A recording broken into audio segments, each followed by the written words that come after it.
அல்ஹம்துலில்லாஹ் அஷ்ஹது அன் லா இலாஹ இல்லல்லாஹு வஹ்தஹு லா ஷரீக லஹு. கடவுளை தவிர வேறு தெய்வம் இல்லை என்று நான் சாட்சியம் பகிர்கின்றேன். அவர் தனித்தவர், எந்தவித தேவையற்றவர், புகழுக்கு தகுதியானவர், மன்னிப்பவர். இன்ஷா அல்லாஹ் இந்த ஜும்மாவுக்கு கடவுளால் நமக்கு அருளப்பட்ட இந்த வேதத்திலிருந்து சில வசனங்களை பார்ப்போம். இந்த குரானை பற்றி சொல்லும்போது சொல்கிறாரு, இந்த குரான் பொதுவாக இந்த குரான் ரெண்டு விதமாக பார்க்கப்படுது. ஒன்று நம்பிக்கையாளர்கள் அவங்களுடைய பார்வை, இன்னொன்று நம்ப மறுப்பவர்கள் நயவஞ்சகர்கள் அவங்களுடைய பார்வை.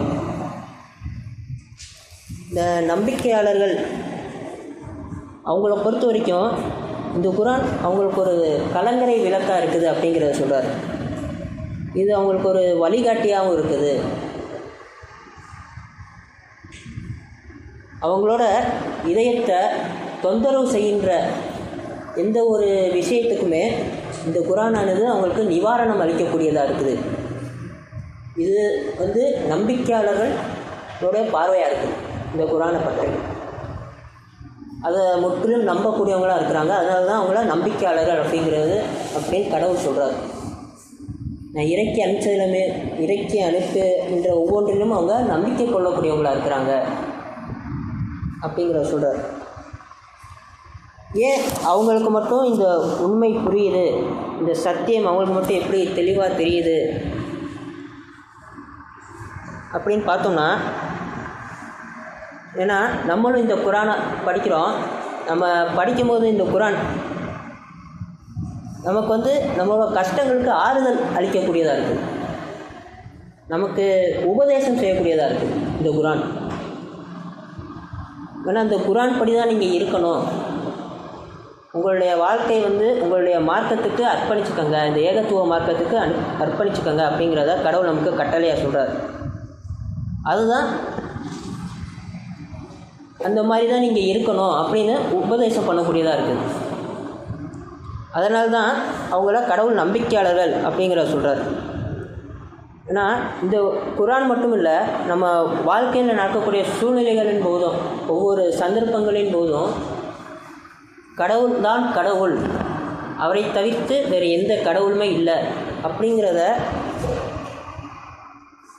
நமக்கு உணர்த்திக்கிட்டே இருக்கிறார்.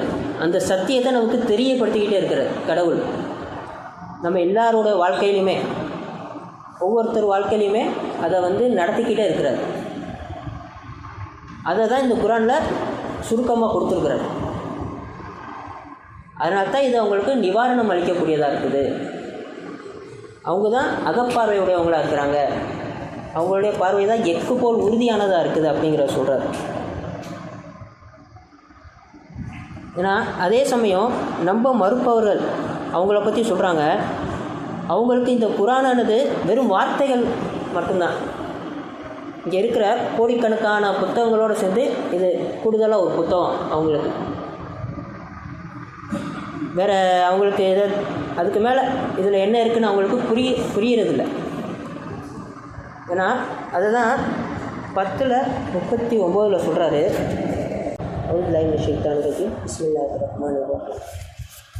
உண்மையில் அவர்கள் இதனை ஆய்வு செய்தும் பரிசீலித்தும் பார்க்காமல், மேலும் இதனை புரிந்து கொள்வதற்கு முன்னர் இதனை ஏற்க மறுத்துவிட்டனர். அவர்களுக்கு முன்னர் இருந்தவர்களும் இவ்விதமாக நம்ப மறுத்தனர். எனவே வரம்பு மீறியவர்களுக்கான விளைவுகளை கவனித்து பார்க்கிறார்கள் சொல்கிறாங்க. அவங்க இந்த குரான் அவங்கள்ட்ட என்ன சொல்லுது அப்படிங்கிறத உணர்றதுக்கு முன்னாடியே அவங்க இதை ஏற்க மறுத்துட்டாங்க, அவங்களுடைய ஆணவத்தின் காரணமாக. ஏன்னா இந்த குரான் முழுக்க கடவுள் மட்டும் அப்படிங்கிறத மட்டும்தான் சொல்லுது, அவரை தவிர்த்து வேறு எவருக்கும் எந்த சக்தியும் கிடையாது அப்படிங்கிறத சொல்லுது. இந்த அகந்தை கொண்டவங்களை பொறுத்த வரைக்கும் அவங்களுடைய நிலை என்னென்னா, நம்ம வாழ்க்கையை நம்ம தான் மாற்றணும், நம்மளோட வாழ்க்கை நம்ம கையில் இருக்குது அப்படிங்கிற ஒரு நிலையில் அந்த குரானை அணுகும்போது அவங்க இதை ஏற்க மறுத்துடுறாங்க. வெறும் கட்டுக்கதைகள் அப்படிங்கிற முடிவுக்கு போயிடுறாங்க. யார் அவங்களோட அகந்தையை இல்லாமல் இந்த குரான் பார்க்குறாங்களோ அவங்களுக்கு தான் இது சத்தியமாக தெரியுது, அவங்களுக்கு தான் இது நிவாரணம் அளிக்கக்கூடியதாக இருக்குது. அதனால தான் இந்த உங்களுடைய அகந்தையை கொள்ளுங்கள் அப்படிங்கிறது முக்கியமான கட்டளை அப்படிங்கிறத இந்த குரான் நமக்கு எடுத்துரைக்குது. அதுக்காக தான் நம்ம அந்த அவுது பில்லாஹி மினஷ் ஷைத்தானிர் ரஜீம் அப்படிங்கிறத சொல்லிவிட்டு இந்த குரானை படிங்க,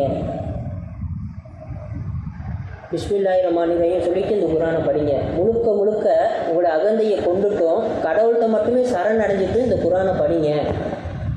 அதை தான் கடவுள் நமக்கு எடுத்துரைக்கிறார். ஒவ்வொரு தடவையும் நீங்கள் இதை படிக்கும்போது இதை சொல்லிக்கோங்க அப்படிங்கிற சொல்கிறார். அதுதான் இந்த 2 விதமான பார்வையாக இருக்குது. ஏன்னா பல்வேறு புத்தகங்கள் இருக்குது, பல்வேறு மனிதனோட புரிதல்கள் சூழ்நிலைகள்லாம் இருக்குது. ஆனால் இந்த குரான் மட்டும்தான் முழுக்க முழுக்க கடவுளை பற்றி சொல்லக்கூடியதாக இருக்குது. மற்ற எல்லாமே சிதைக்கப்பட்டு இருக்குது. கடவுளுடைய வார்த்தைகள்ங்கிறது, கடவுளை பற்றின புரிதல்ங்கிறது எல்லா இடத்துலையுமே பல்வேறு புத்தகங்களையும் நம்ம பார்த்துருக்கோம், கடவுளை பற்றி சரியாக சொல்லக்கூடியதாக இருந்திருக்கும். ஆனால் இது முழுவதுமாக கடவுள் மட்டும் அப்படிங்கிறத சொல்லக்கூடியதாக இருக்குது இன்ஷா அல்லாஹ். ஏன்னா வெறும் வார்த்தைகளாக தான் இருக்குது. இந்த வார்த்தைகள் நம்ம படிக்கும்போது நம்மளுடைய சிந்தனையை தூண்டக்கூடியதாக இருக்குது. இங்கே இருக்கிற புத்தகங்கள் போல் இது ஒரு புத்தகமாக தான் இருக்குது, அதில் அச்சிடப்பட்ட வெறும் வார்த்தைகளாக தான் இருக்குது. ஆனால் அதை படிக்கும்போது நமக்கு அந்த நிவாரணம் அப்படிங்கிறத கொடுக்கக்கூடியதாக இருக்குது.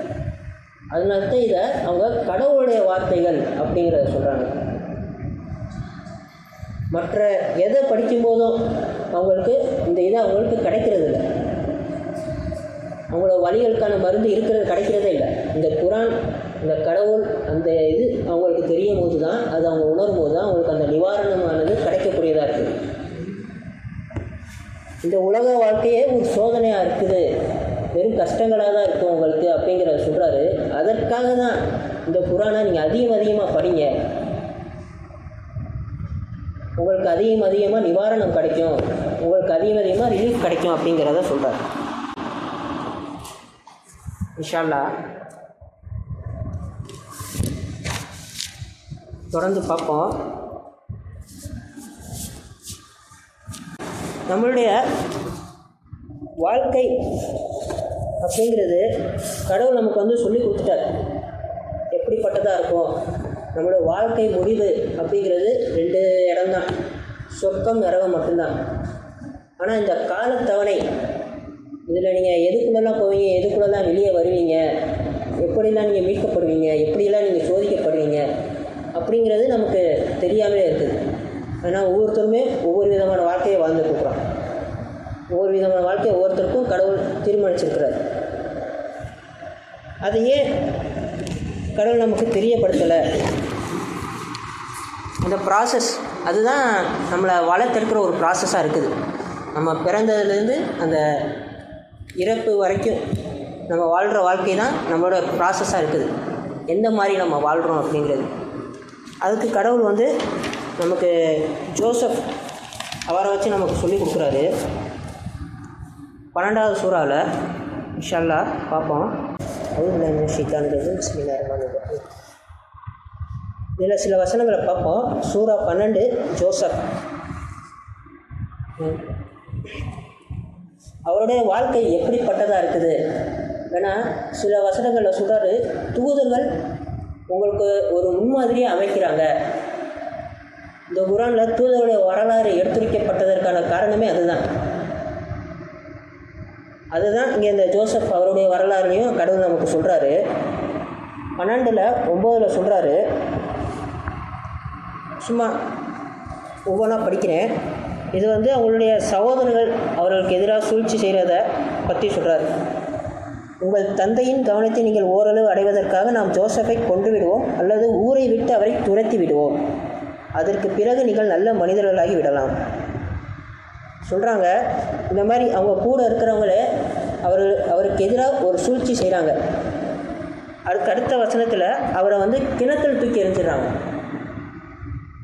அவரை கொன்று விடுவோம் அப்படின்னு ஒரு முடிவு எடுத்துகிட்டு அடுத்ததாக அங்கே போய் ஏதோ ஒரு காரணத்துக்காக அவங்களோட முடிவை மாற்றிக்கிறாங்க, கிணற்றில் எரிஞ்சிடும் அப்படிங்கிறது. அடுத்து 19 சொல்கிறாரு, ஜோசப் எகிப்திற்கு எடுத்து செல்லப்படுகிறார். உபத்திரப்பு. ஒரு பிரயாணிகளின் கூட்டம் கடந்து சென்றது. விரைவில் அவளுடைய நீர்பிடிப்பாளரை அனுப்பியது. அவர் தன் வாளியை கீழே விட்டார். பின்னர் கூறினார், எப்படிப்பட்ட அதிர்ஷ்டம்! இங்கே ஒரு சிறுவன் இருக்கின்றான். அவர்கள் அவரையும் ஒரு வியாபார பொருளாக தங்களுடன் சேர்த்து எடுத்துச் சென்றனர். கடவுள் அவர்கள் செய்ததை முற்றிலும் அறிந்தவராக இருந்தார். சொல்கிறாங்க, அவங்களுடைய சூழ்ச்சி நடக்குது, அவரை கொன்று விடுவோன்னு ஒரு சூழ்ச்சி செய்கிறாங்க. கடைசியாக ஏதோ ஒரு காரணத்துக்காக தூக்கி கிணத்துல போடுறாங்க. அடுத்ததாக அந்த கிணத்துலேருந்து அவர் மீட்டெடுக்கப்படுறார். அதுக்கப்புறம் அவர் ஒரு அடிமையாக ஒரு வியாபார பொருளாக விற்கப்படுறார். 21 சொல்கிறாரு, அவரை வாங்கினவங்க, எகிப்தில் அவரை வாங்கியவர் தன் மனைவியிடம் கூறினார், இவரை நன்கு கவனித்துக்கொள். இவர் நமக்கு உதவி செய்யலாம் அல்லது இவரை நாம் தத்தெடுத்து கொள்ளலாம். இவ்வாறாக ஜோசப்பை நாம் பூமியில் ஸ்திரப்படுத்தினோம். மேலும் கனவுகளின் விளக்கத்தை நாம் அவருக்கு கற்றுக் கொடுத்தோம். கடவுளின் கட்டளைகள் எப்பொழுதும் நிறைவேற்றப்படும், ஆனால் பெரும்பாலான மக்கள் அறிய மாட்டார்கள். சொல்கிறாங்க, அதுக்கு கீழே சொல்லியிருக்கார் பாருங்கள், கடவுளுடைய கட்டளைகள் எப்பொழுதும் நிறைவேற்றப்படும், ஆனால் பெரும்பாலான மக்கள் அறிய மாட்டார்கள். என்ன நடக்கணும்னு விதிச்சிருக்காரோ அது எப்படி இருந்தாலும் நடக்க தான் செய்யும். அதை அறிந்து கொள்ள மாட்டார்கள், பெரும்பாலான மக்கள் அறிய மாட்டார்கள். வெறும் சிறுபான்மையினர் தான் கடவுளுடைய நாட்டம் அப்படிங்கிறத ஏற்றுக்கொண்டவங்களாக இருக்கிறாங்க. அவங்க இது எங்கே போய் முடியும், எப்படி நடக்கும், அந்த எந்தவித புலம்பலுமே இருக்காது. அவங்க நம்புறது கடவுளுடைய நாட்டம், கடவுள் நம்மளை ஒருபோதும் கைவிட மாட்டார் அப்படிங்கிறத நம்பக்கூடியவங்களாக இருக்கிறாங்க. ஏன்னா அவங்களுக்கு எதிர்காலத்தை காட்டிடுவார் அந்த இதெல்லாம் கிடையாது. அவங்க நம்பிக்கை தான் இங்கே. எது நடந்தாலும் அவங்க கடவுள்கிட்ட பொறுப்பேற்படுத்தக்கூடியவங்களாக இருக்கிறாங்க. அதுக்கு அடுத்ததாக 23 அடுத்து ஒரு சூழ்நிலையில் போகிறார். ஒரு பெண்ணிடம் சிக்கிக்கொள்கிறார். அவரும் ஏறத்தாழ இணங்கிறாரு. அதுக்கப்புறம் அதுலேருந்து மீட்டெடுக்கப்படுறார். மீட்டெடுக்கப்பட்டாலுமே அவர் சிறையில் அடைக்கப்படுறார். 35 சொல்கிறார், பின்னாளில் தெளிவான சான்றுகள் இருந்த போதிலும் சிறிது காலம் அவர்கள் அவரை சிறையிலிட வேண்டும் என்றே அவர்கள் கண்டனர். அடுத்ததாக 42 சொல்கிறாரு, காப்பாற்றப்பட இருந்தவரிடம் அவர் பின்னர் கூறினார், உம்முடைய எஜமானரிடம் என்னை நினைவு கூறுகிறாக. இவ்விதம் சாத்தான் அவரை அவருடைய இரட்சகரை மறக்கும்படி செய்தான். மேலும் அதன் விளைவாக இன்னும் சில வருடங்கள் அவர் சிறையில் தங்கியிருந்தார். அப்புறம் 55 சொல்கிறாரு, கடைசியாக அந்த சிறை தண்டனை எல்லாமே முடிஞ்சு ஒரு அந்த கனவுக்கான விளக்கத்தை அளித்து ஒரு மன்னர்கிட்ட போய் சொல்லி அதுக்கப்புறம் அவர் விடுதலை செய்யப்படுறாரு. அவர் கூறினார், என்னை கருவூல அதிகாரியாக ஆக்குவீராக, ஏனெனில் இத்துறையில் நான் அனுபவம் மிக்கவனாகவும் அறிவை பெற்றவனாகவும் இருக்கின்றேன். இப்போ பார்த்தோம்னா அவருடைய வாழ்க்கையானது ஒவ்வொரு சூழ்நிலையிலையும் அவர் சிக்கப்படுறார். ஒரு கிணத்துல எரியப்படுறாரு, அதுலேருந்து மீட்கப்படுறார். ஒரு அடிமையாக விற்பனை செய்யப்படுறாரு, அங்கே ஒரு பெண்ணிடம் மாட்டிக்கிறார், அதுலேருந்து மீட்கப்படுறாரு. இருந்தாலும் ஒரு சிறையில் அடைக்கப்படுறாரு. அதுக்கப்புறம் இன்னும் அந்த சிறை தண்டனை கூடக்கூடியதாக இருக்குது. இது எல்லாத்துலேயுமே கடைசியாக மீட்கப்படுறார். இதே மாதிரி தான் நம்மளுடைய வாழ்க்கையுமே அமையுது. அதுதான் அந்த முன்மாதிரி அப்படிங்கிறத சொல்கிறார். ஒவ்வொருத்தருடைய சரித்திரமுமே அவங்க கஷ்டப்படுறாங்க, மீட்கப்படுறாங்க, கஷ்டப்படுறாங்க, மீட்கப்படுறாங்க, இப்படியே மேலே கீழே போய்கிட்டே இருந்து இறுதியாக அவங்க கடவுளிடம் மீட்கப்படுறாங்க அப்படிங்கிறது தான் சொல்லுது. இதை தான் பெரும்பாலான மக்கள் அறிய மாட்டாங்க. அவங்களோட வாழ்க்கை கீழே போகப்ப அவங்க விரக்தி அடைந்தவங்களாகவும் மேலே போகிறப்ப கர்வம் கொண்டவங்களாகவும் இருக்கிறாங்க. வெறும் சிலர் மட்டுமே இந்த உண்மையை அறிந்தவங்களாக இருக்கிறாங்க. அவங்க தான் இந்த குரானை நம்பிக்கை கொண்டவங்களாக இருக்கிறாங்க. ஏன்னா நம்மளும் ஒவ்வொரு சூழ்நிலையில் ஏதாச்சும் ஒரு இடத்துக்கு தூக்கி எறியப்பட்டுட்டு தான் இருக்கிறோம். ஆனால் அதுலேருந்து மீட்கப்படவும் செய்கிறோம். மறுபடியும் இன்னொரு இடத்துக்கு தூக்கி எறியப்படுறோம். இப்படியே நம்ம வாழ்க்கை, ஒவ்வொருத்தருடைய வாழ்க்கை போய்கிட்டே இருக்குது. இதுதான் சோதனை அத்தியாவசியமாக இருக்குது. சோதனையை ஆழ்த்தப்படாமலே நீங்கள் நம்பிக்கை கொண்டுட்டீங்க அப்படின்னு கடவுள் யாரையுமே விடலை. எல்லாருமே சோதனை செய்கிறார். ஏன்னா இந்த சூழ்நிலையின் மூலமாக தான் கடவுள் நம்ம வளர்க்குறார், கொஞ்சம் கொஞ்சமாக வளர்க்குறார், நம்முடைய ஆன்மாவை வளர்க்குறார், நமக்கு தேவையான பாடங்களை சொல்லி கொடுக்குறார். அதற்காக தான் இந்த சோதனை அப்படிங்கிற சொல்கிறார். இவரை பொறுத்த வரைக்கும் இவருக்கு ஒவ்வொரு பாடமாக சொல்லி கொடுக்குறார். சூழ்ச்சி செய்யக்கூடாது, விரக்தி அடையக்கூடாது, துரோகம் இழைக்கக்கூடாது, கவலைப்படக்கூடாது, எந்த நிலையிலுமே பொறுமையாக இருக்கணும் இப்படின்னு ஒவ்வொரு சோதனையின் போதும் ஒவ்வொரு பாடத்தையும் அவருக்கு கற்பிச்சுக்கிட்டே வர்றார். நமக்குரிய பாடமாக இருக்குது ஒவ்வொரு சோதனையுமே. நம்ம அதை கஷ்டம் தான் பார்க்குறோம். அதுலேருந்து வெளியே வரும்போது அது நமக்குரிய பாடமாக இருக்குது அப்படிங்கிற சொல்கிறார். ஏன் அப்படிங்கிறதையும் கடவுள் சொல்கிறார். ஏன்னா மனிதன் பலகீனமாக படைக்கப்பட்டிருக்கிறான். அவனை ஒவ்வொரு சூழ்நிலையின் மூலமாக, ஒவ்வொரு சோதனையின் மூலமாக கடவுள் நம்மளை பலமாக மாற்றிட்டு இருக்கிறார். பலகீனம்ங்கிறது ஒன்றுமே இல்லை, நம்மளோட அகந்தையை நேசிக்கக்கூடியவங்களாக இருக்கிறோம். நம்ம செய்கிற தவறுகளை நியாயப்படுத்துகிறோம். ஒரு இடத்துல கோபம் கொண்டுட்டோம், ஆனால் அதுக்கு பல காரணங்களை சொல்கிறோம். அவன் அப்படி செஞ்சது சரியா அப்படின்னு பல காரணங்கள். அதெல்லாம் அகந்தையை நேசிக்கக்கூடிய தன்மை தான். கோபம் கொள்றதே தேவையில்லை இந்த உலகத்தில். நீங்கள் எந்த விஷயத்துக்குமே கோபம் கொள்ள தேவையில்லை, எந்த விஷயத்துக்குமே விரக்தி அடைய தேவையில்லை. என் நிலையில் நீ இருந்தீங்கன்னா நீலாம் இந்நேரம் எழுந்திருப்பியா அப்படின்னு அந்த விரக்தியை நியாயப்படுத்துகிறான். இந்த மாதிரி அதை செய்கிற ஒவ்வொரு விஷயத்தையுமே நியாயப்படுத்துகிறான். அதெல்லாம் என்னென்னா அவனுடைய அகந்தையை நேசிக்கக்கூடியதாக இருக்கிறான். இது எல்லாம் தான் அந்த பலகீனமாக இருக்குது. இது எல்லாத்தையுமே வெளியே கொண்டு வர்றது தான் சோதனை. அதுதான் ஒவ்வொரு சோதனையுமே ஒவ்வொரு படிப்பினையாக இருக்குது. இன்ஷா அல்லாஹ் தொடர்ந்து பார்ப்போம். நம்மளோட ஆதி பாவத்துக்காக பாவமன்னிப்பு கேட்போம். தூயிலல்ல அல்ஹம்துலில்லாஹ் அஷ்ஹது அன் லா இலாஹ இல்லல்லாஹு வஹ்தஹு லா ஷரீக லஹு.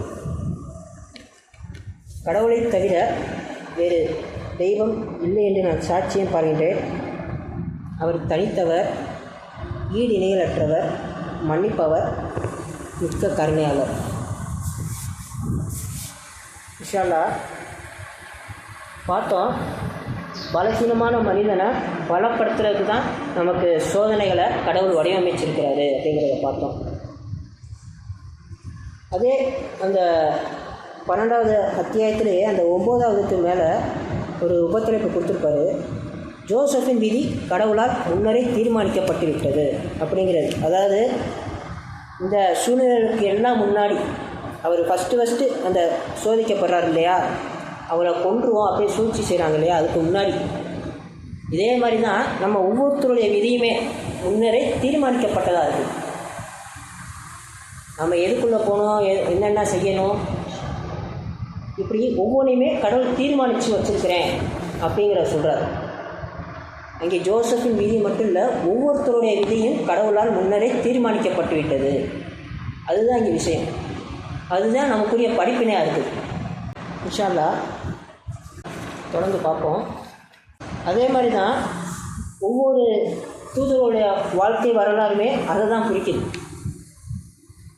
தூதர்களுடைய வாழ்க்கை வரலாறு என்ன நடக்குதுன்னா, அவங்க போகிறாங்க, போய் செய்தியை சொல்கிறாங்க, சோதிக்கப்படுறாங்க, மறுபடியும் செய்தியை சொல்கிறாங்க, அவங்க வாழ்க்கை ஒரு மாதிரி போகுது.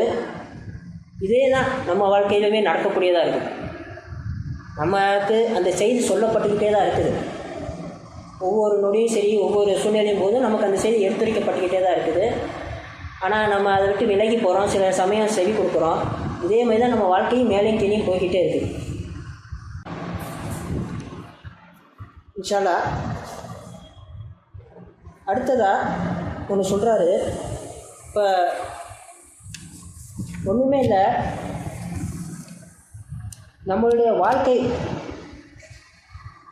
வாழ்க்கையை நம்ம கண்ட்ரோலில் இருந்தால், நம்மளோட வாழ்க்கையை நம்ம பிடிச்ச மாதிரி வாழ்ந்துக்கலாம், எப்படி வேணாலும் இருந்துக்கலாம் அப்படிங்கிற ஒரு கண்ட்ரோல் அது நம்ம கையில் இருந்தால், நம்ம அதை எப்படியெல்லாம் அழகாக மாற்றணும்னு முயற்சிப்போம், என்னெல்லாம் செஞ்சு அழகாக மாற்றணும்னு முயற்சிப்போம். ஆனால் அதெல்லாம் விட பல மடங்கு நம்மளுடைய வாழ்க்கை நிம்மதியாகவும் அழகாகவும் மாற்றப்படும் அப்படிங்கிற சொல்கிறார். எப்போனா நீங்கள் கடவுளுக்கு மட்டும் சரணடைஞ்சிங்கன்னா, உங்கள் கையில் அந்த சக்தியை கொடுத்துட்டா நீங்கள் என்னெல்லாம் செய்ய முடியும் நீங்கள் நம்புகிறீங்களோ இல்லை கற்பனை செஞ்சு வச்சுருக்கீங்களோ அதை விட பல மடங்கு நான் அதெல்லாம் மாற்றி காட்டுறேன் அப்படிங்கிறத கடவுள் சொல்கிறார். என்னையை மட்டும் நீங்கள் வழிபட்டீங்கன்னா, எனக்கு மட்டும் நீங்கள் சரணடைஞ்சிங்கன்னா இதெல்லாம் ஒரு எதுவுமே கிடையாது, நீ கற்பனை செஞ்சு வச்சுருக்கிறதுலாம் ஒன்றுமே இல்லை அப்படிங்கிற மாதிரி அவர் நமக்கு சிறப்பான ஒன்றா தரேங்கிறார். அது ஒரு வாக்குறுதியாகவே நமக்கு சொல்கிறார். ஆனால் நமக்கு பிடிச்ச மாதிரி அப்படிங்கிறது நம்ம நினச்சாலே அது தவறானதாக இருக்குது. எனக்கு பிடிச்ச மாதிரி அப்படிங்கிறது அது தவறானதாக இருக்குது. கடவுள் என்ன சொல்கிறாரு அப்படி பார்க்கும்போது தான் அது சரியான ஒன்றா இருக்குது. கடவுள் எப்படி செய்ய சொல்கிறாரு, கடவுள் எப்படி இருக்க சொல்லியிருக்கிறாரு அப்படிங்கிறத நினைக்கிறப்ப தான் சரியான விஷயமே நமக்கு புலப்படும். நமக்கு பிடிச்ச மாதிரி அப்படின்னு நம்ம நினைக்கிறப்ப அது முற்றிலும் தவறானதாக தான் இருக்கும். அதனால தான் நம்மளை ஒவ்வொரு சந்தர்ப்பத்திலுமே கடவுளுக்கு சரணடைங்க, கடவுளுக்கு மட்டும் அடிபணிங்க அப்படிங்கிறத சொல்கிறார். இன்ஷா அல்லாஹ் தொடர்ந்து பார்ப்போம். நம்ம மருத்துவர்களை பற்றி சொல்கிறாரு. 9:82 சொல்கிறார், அவர்கள் ஒரு சிறிதை சிரிக்கட்டும், மேலும் அதிகமானதொரு அளவு அலட்டும், இதுவே அவர்கள் சம்பாதித்த பாவங்களுக்குரிய கைமாறாகும். சொல்கிறாங்க, நம்ம மறுப்பவர்களையும் நையவஞ்சகர்களையும் அவங்க இங்கே அனுபவிக்கிறது தற்காலிக மகிழ்ச்சினா ஒரு சிறிதை சிரிக்கட்டும் அப்படிங்கிற சொல்கிறார். பிறகு அதிகமானதொரு அளவு அலட்டும் அப்படிங்கிற சொல்கிறார். இதுதான் இங்கே நடக்கிற விஷயமே. நம்ம பார்க்குற விஷயங்கள், நம்ம மற்றவங்கள பார்க்கும்போது பொறாமை கொள்ளணும், பேராவல் கொள்ளாதீங்க அப்படிங்கிற சொல்கிறாரு. நீங்கள் பார்க்குறவங்கலாம் ஒரு சிறிதை தான் சிரிக்கிறாங்க, அவங்களுக்கு கிடைக்கிறது எல்லாமே தற்காலிகமானதாக இருக்குது. அவங்க அதன் போக்கிலே கடவுள் விட்டுறேங்கிறாரு. அதனால தான் அவங்க ஒரு அதிகமான அளவு அழப்போகிறாங்க, அவங்க துன்பத்திற்குள்ளே போகிறாங்க அப்படிங்கிறத சொல்கிறாரு. 7:182 183 சொல்கிறாரு, என்னுடைய வெளிப்பாடுகளை நிராகரிப்பவர்களை பொறுத்தவரை அவர்கள் அதனை எப்போதும் உணர்ந்து கொள்ளாதவாறு அவர்களை நாம் இழுத்துச் செல்கின்றோம். அவர்களுக்கு நான் ஊக்கமும் கூட கொடுப்பேன். என்னுடைய திட்டம் வலியதாக உள்ளது. சொல்கிறாங்க, எவர்களெல்லாம் அவருடைய வெளிப்பாடுகளை நிராகரிக்கிறாங்களோ அவங்க போகிற பாதையிலே கடவுள் செலுத்துகிறேன், அவங்கள நான் மோட்டிவேட் பண்ணுறேன், நீ போகிறது சரிதான், நீ செய்கிறது சரிதான் அப்படிங்கிற எண்ணத்துலேயே அவங்கள போக வைக்கிறேன் அப்படிங்கிற சொல்கிறார். அவங்க இந்த குரானை ஆய்வு செய்கிறதுக்கு முன்னாடி, சிந்திக்கிறதுக்கு முன்னாடி, உணர்ந்து கொள்றதுக்கு முன்னாடி நிராகரிச்சிடுறாங்க. அவங்களோட அகந்தையின் வெளிப்பாடாக அவங்க ஒவ்வொன்றையும் நிராகரிக்கக்கூடியவங்களாக இருக்கிறாங்க. அப்படிப்பட்டவங்களுக்கு உங்களுடைய அகந்தையிலே இருந்துக்கோங்க, ஆணவம் கொண்டவனாவே நடந்துக்க, அதுதான் உங்களுக்கு சரியானதாக இருக்கும் அப்படிங்கிற அந்த பாதையிலேயே கடவுள் வழி நடத்துகிறேங்கிறார். அதனால தான் உங்களுக்கு நான் ஊக்கமும் கூட கொடுப்பேன் அப்படிங்கிற சொல்கிறார். என்னுடைய திட்டம் வலியதாக இருக்குது.